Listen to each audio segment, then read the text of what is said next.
మంధని దగ్గర సుందిళ్ళని ఒక క్షేత్రం ఉంది. ఆ సుందిళ్ళ క్షేత్రం కూడా అంతే.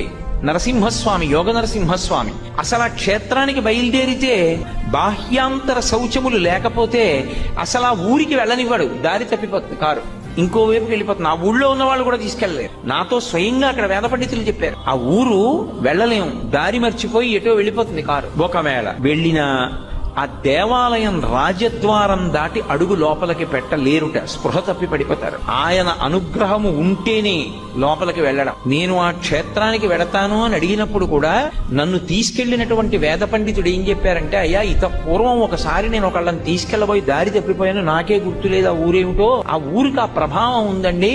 మిమ్మల్ని నరసింహస్వామి అనుగ్రహమించి దర్శనమివ్వాలనుకుంటే గుళ్ళోకి రాణిస్తాడు, లేకపోతే రానివ్వడు. అర్చకుల్ని కూడా రానివ్వడు. అది విచిత్రం. అర్చకులు కూడా పడిపోతారు అక్కడ. శౌచం లేదనుకోండి లోపలికి రానివ్వడు. అనుగ్రహించాడు అనుకోండి అప్పుడు వాళ్ళు కూడా లోపలికి వెడతారు. అంత శక్తివంతం క్షేత్రం.